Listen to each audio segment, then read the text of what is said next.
You know, I have to think about this. I'm asked, what is your favorite healthy food dish? And I have no idea. I have to tell you. I think, I try to eat healthy on a regular basis, so I tend to think of, what's my favorite snack food dish, you know what I mean? What's my favorite dish that's, a guilty pleasure? And I would think one of my favorite guilty pleasures, I'll tell you this first, is fat-free Reddi-wip. I found this on the ranch. Jillian said today she should have never introduced us to it, but fat-free Reddi-wip in a can. A can is like 5 calories per serving times 40 servings, like 200 calories for a can. So you shake that thing up, and I did this on the ranch. And so you shake it up, make sure it's really, and you just directly in your mouth. We aren't even wasting time by spraying that thing down on a plate or nothing. And so I'd spray it in my mouth, and after a while on the ranch, I'd spray the whole thing and down the whole thing.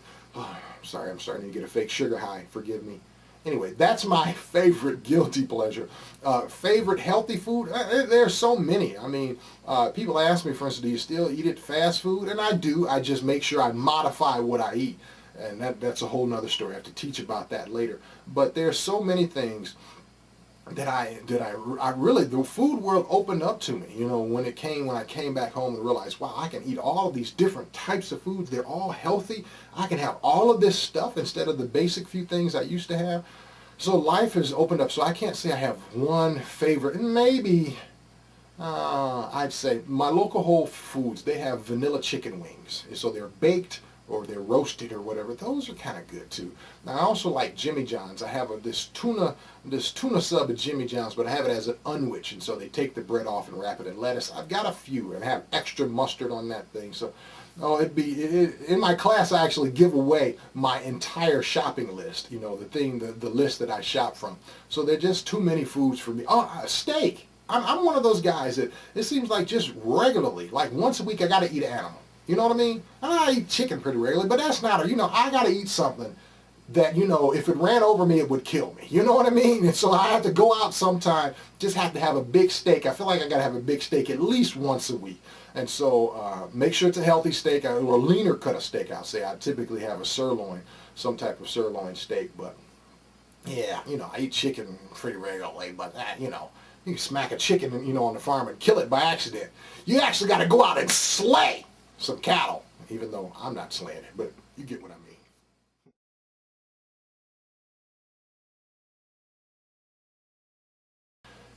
When it comes to junk food, the junk food I have to watch myself with are really donuts. It's a weird thing. It's a recent thing, and it's not every place. They got a local Dunkin' Donuts, and I remember driving there after coming from the gym one day, driving out like, Dunkin' Donuts, I haven't had a donut in like a year and a half. I'm going to get a donut. So I go in there, and I get, a custard-filled Long John or a chocolate eclair, and I ate it. It was just like, it was magical. It was wonderful. And I found myself going back to that same Dunkin' Donuts like every day for a week. I said, I can't do this. What am I going to, I'm losing my mind here. I'm burning all these calories in the workout. I'm wasting half the calories of the donut. So I had to literally detour and start driving a different way. And so now the Dunkin' Donuts, their chocolate-filled Long Johns or eclairs are so small that it's not even worth going to them.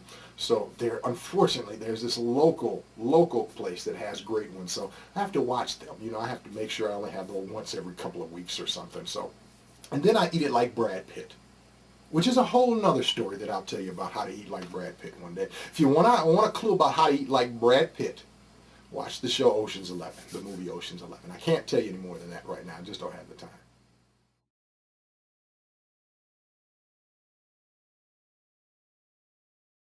People ask me, if you had to do it all over again, would you go back onto The Biggest Loser?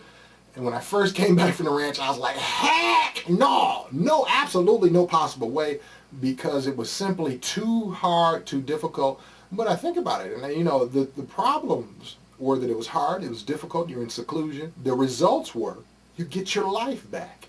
And so yeah, I'd absolutely say I would go back on the show, and I would probably give even that much more effort. We were in teams, and so there are times where you could slack off. I think you guys are going to see some of that in this upcoming season. There are times that you could slack off, but for me, I look at it now, said, you know what, there's no way I would give, it felt like I gave like 95%. I would give 115% of effort. I hate when people go above 100 when they talk about that. But anyway, that's a side note. So I would give absolutely 100% of my effort, I did great, but there were times that I really could have probably let Jillian push me even further. There could have been times I could have been closer to death, I can remember one time where I felt like let's leave that alone. There was a couple times I literally thought I was going to die. But, there could have been more of those times and I probably would have gotten an even better result.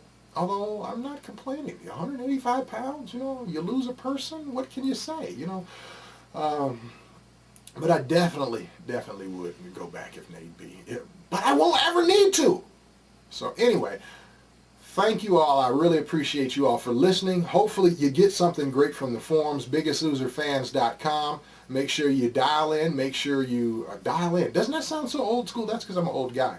Make sure you guys click in, log in, leave comments, communicate amongst each other. There's nothing wrong with having a good forum, and actually it's encouraged. You guys, the fans of the show are what makes the show. So I want to thank you all for listening to this little video montage.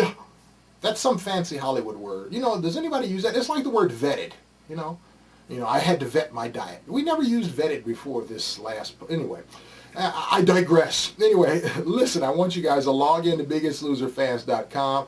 Chris is doing a great work over there. He's going to, get more contestants on there to really contribute their knowledge and information. And again, thank you all for having me. You are who make the show. The fans of the show make the show, just like I was a fan before I went on the show. And so we just want you all to really comment. Give us your questions, and we'll be glad to come back on regularly, and give answers to it. Maybe, we can set something up and do something on a regular basis. And so again, thank you all for logging on, for listening. Have an awesome 2009. And here's what I believe. I believe that there's a winner within you. Check out the website at winningman.com.